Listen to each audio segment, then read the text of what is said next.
В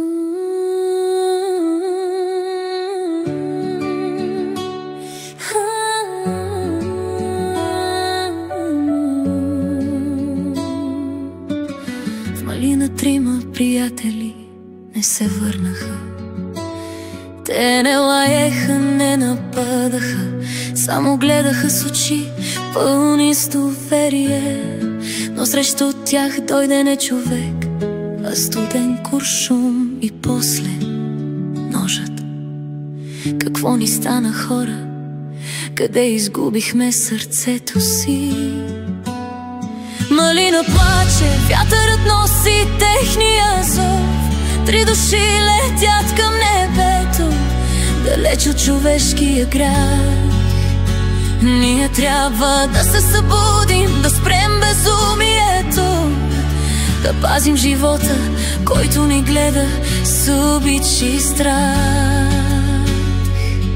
Не изхвърляй своя приятел, когато ти омръзне. Той чака до портата, не разбира защо.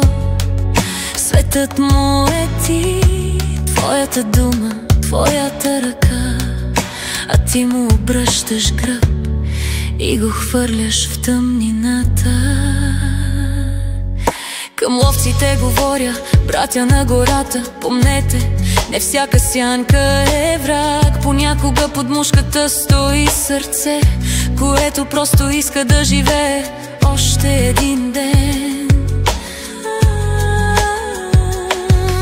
Преди да натиснеш спусъка, помисли дали това е сила или слабост, дали е дълг или безразличие. Истинският ловец е пазителят на живота, а не неговият палач. Малина плаче, вятърът носи техния зов. Три души летят към небето, далеч от човешкия грях.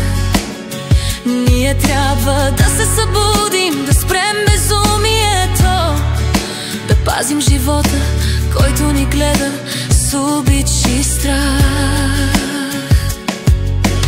Хора, време е да разберем, че без любов няма човечност. Който ранява невинно сърце, убива частица от себе си. Тези три кучета няма да се върнат, но може би тяхната болка ще събуди някого. Може би утре някой ще спре колата, ще отвори врата и ще каже: ела, приятелю, върни се у дома. Малина помни, и ние ще помним, че всяко сърце бие в един ритъм с любовта. Да бъдем хора, това е дългът ни, да пазим живота, това е песента.